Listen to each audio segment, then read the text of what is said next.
Hello, hello, hello. Welcome back to Minica Moving Through the Clouds. And as usual, we're doing it together. Thank you for being here and for tuning in and watching this video. And if you're here, I hope that I'll be able to help you. If I don't today, stick around. I promise you next time, there will be something for you. Today, I want to talk about what happens when you start accepting who you really are. But not only that, honoring and respecting your energy. Because the moment you know who you really are, that means you have faced your shadows, you've integrated them, you've merged them with the light. And that yin and yang dance means that you're in full autonomy of your mind, your body, and your spirit. You awaken to your power.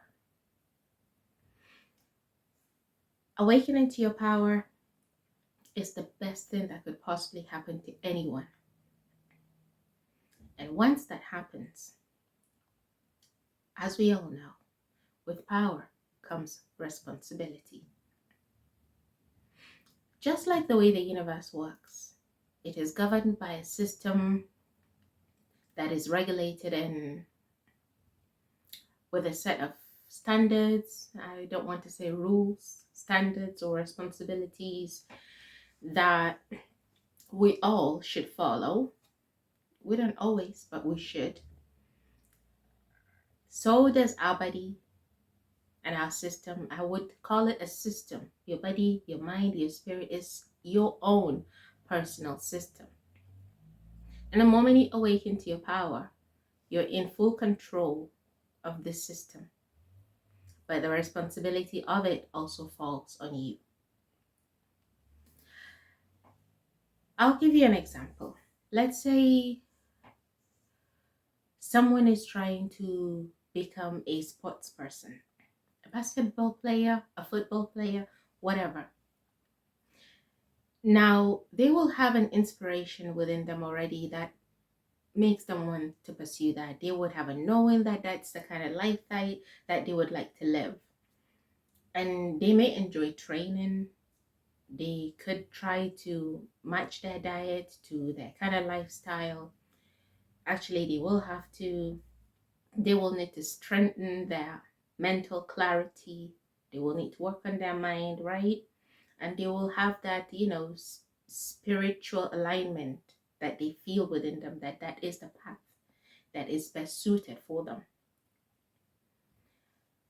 Let's say someone else is a writer. Now, the writer probably will not need the level of physical training the sports person will need. They will need they will obviously will need to maintain their body and exercise in their own way, but they would rather spend a lot of the time that person used to train, to travel, read, explore, visit night scenery, something that will give them the materials they need to write. They will have to go experience what they need to write, right? So they will, if the writer now decides to, let's say, live the life of the sports person, they might find it harder to fit in or even to succeed at it. And if they manage to, they might have to put in that extra work because it's not natural to them. They probably won't make it too far in it because it's not in alignment with them. It's not what they came here to experience. I'll give you an example. I saw a video of Michael Jackson teaching Michael Jordan how to dance and Michael Jordan teaching MJ how to play. It was really funny to watch. And I was thinking, imagine if MJ didn't follow that calling within him to pursue music. Imagine what a loss that would have been to the whole world. And for him, imagine if he said, I wanted to be a basketball player, and he spent his life trying to be Jordan. From the way in the video, the way he was playing, believe me, he is no Jordan. And if Jordan were to try and be Michael, believe me, he's no MJ, okay? So there's something that comes natural to you. We all have a gift. Each and every one of us have something special inside of us, something that flows easily. It doesn't mean you wouldn't have to put the work in.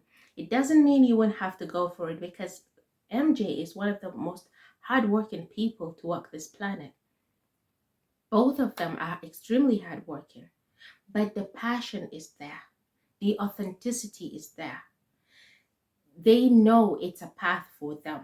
It's authentic to them, and they succeeded at it, at following it. It's the kind of authenticity I'm talking about here. When you know who you are, it makes it a lot easier to pursue what you are passionate about. Now, you cannot look at MJ and tell him, you're not supposed to be a musician. You were never supposed to be a musician. You were supposed to be a basketball player. He will laugh at you and think you're crazy, because he knows himself well enough to know, and he worked hard for it, even though he knew it was his path. We all have to put in the work, but when you love what you do, it doesn't feel like work, and you can do that forever. However, if you have to put in that extra effort to do something, you can carry that spirit forever. You can't. At some point, your body, your mind, something will give up. Something will get tired, because you're betraying its very nature, and you're not moving in alignment. Let's talk about the mind aspect. Let's say you are trying to manifest a book, a new book. Obviously, you know that you will have to continuously feed your mind that this is your desire, and this is your focus, and this is your goal. Let's say you start doing that. You're manifesting this book. You're actively putting in the work. But suddenly a new boo comes into town, and you're distracted. You start to spend your time over there. You're paying them more attention. You're thinking about them more. And your mind goes, oh, let's go there. That's where our focus now is. Guess what?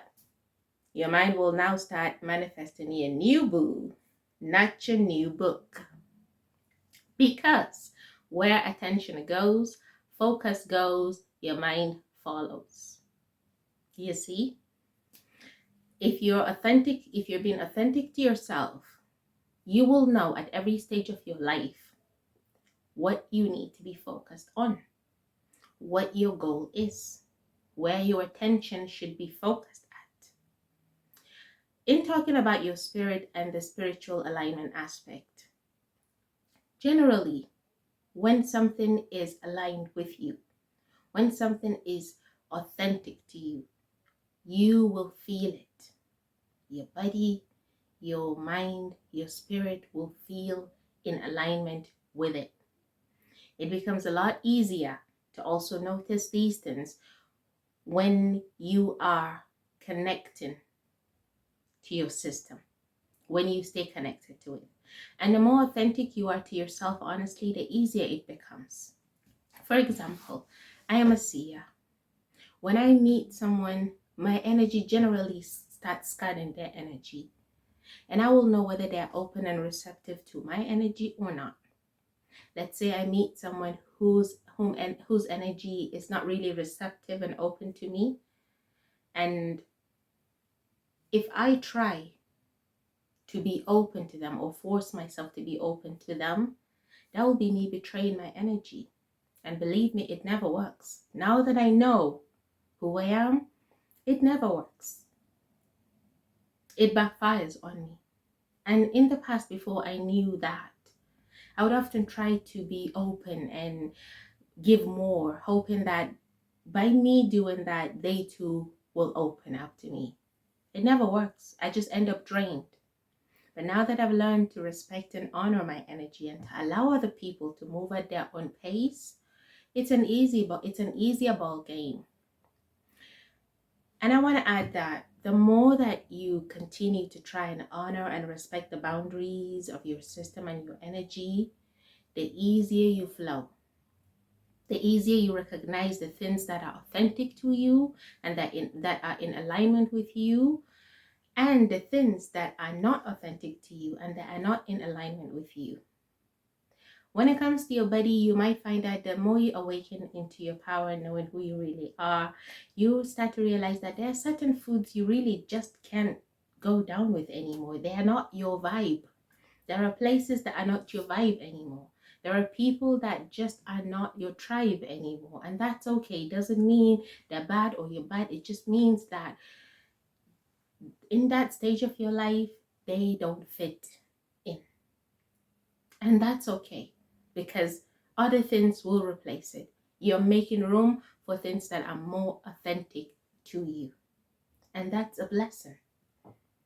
I really believe that figuring out who you are, knowing yourself, is is the best thing that could possibly happen to you in this world, because no one else will then tell you who you are or even try to deviate you from being who you are, because you just know who you are. When you know, you know. Ain't no doubt in that. There's no way someone else can tell you something about you that you know is not true and you'll take it onto you. That's why we're easily manipulated before we step into our power. That's why there are so many forces that try to prevent you from doing that, because once you do that, you are not easily manipulated. So I hope that when you're watching this, you have stepped into your power, you have awakened who you really are, and you're respecting and honoring those boundaries. If you haven't, I hope you're on the right track to doing that. And believe me, every single day you choose something that feels more aligned to you and let go of anything that isn't. Every single day you make that move, you're already choosing your power, because it's all choices. And I hope that you continue to make that choice. Take care. I love you, and I'll see you on the next one. Remember to continue to be who you are unapologetically, and to love yourself for exactly who you